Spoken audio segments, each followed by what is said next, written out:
श्री राम समर्थ। जुलाई 30। चित्त में राम करता है यह जानकर संत संसार में बरसते हैं। जहाँ अहंभाव होता है वहाँ दुख का साम्राज्य होता है, यह नियम है। अतः जो मैं बताता हूँ वह नियम रखो।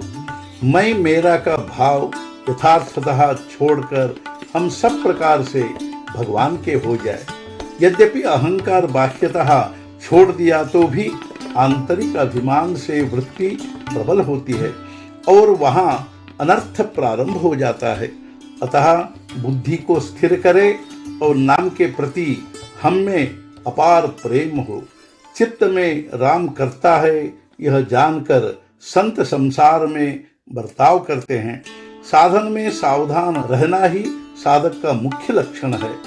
बाहरी वेश से कैसा ही स्वांग रचो, संसार को धोखा दो, लेकिन जब तक चित्त स्थिर नहीं होगा तब तक रघुवीर को कैसे पाओगे। आज तक बहुत सी बातें की हैं, भली अथवा बुरी बातें की होंगी, अब उनका विचार न करे। भविष्य में जरूर खबरदार रहे। परस्त्री को माता के समान मानो, परनिंदा करना छोड़ दो। अंतर्मुख होकर अपनी ओर देखो, गुणों का संवर्धन करे, दूसरे की न्यूनता छोड़ दे, दोषों को हटाए। इसके लिए एक ही उपाय है और वह है भगवान के अनुसंधान। गृहस्थी सुखदायक न माने, कर्तव्य के लिए माने। चित्त स्थिर हो और रघुवीर का भजन नित्य करे। कुछ ऐसा नियम करो जिसे राम पास आए। गृहस्थी में डूबने पर दुख के सिवाय और कुछ हासिल नहीं होगा।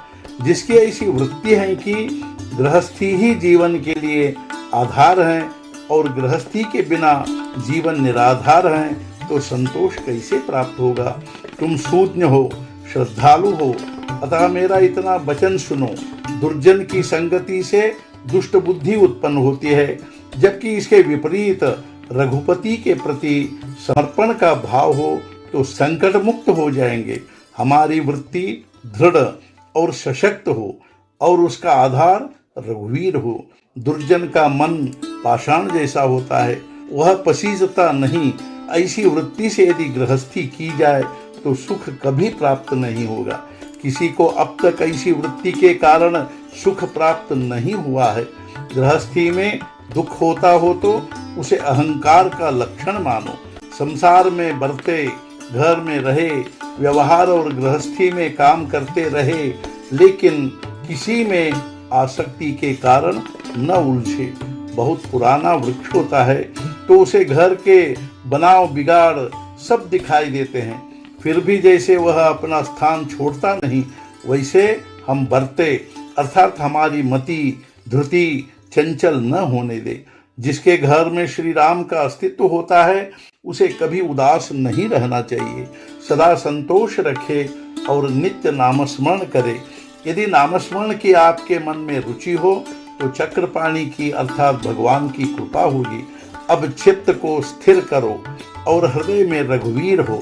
मेरा यही आशीर्वाद है कि तुम अपने मन में राम के सिवाय और कोई विचार न आने दो। आज का मुख्य विचार, जहाँ नाम वहाँ राम, यही विश्वास रखो। इससे रघुनाथ की निश्चित कृपा होगी। सद्गुरुनाथ महाराज की जय। जय जय रघुवीर समर्थ।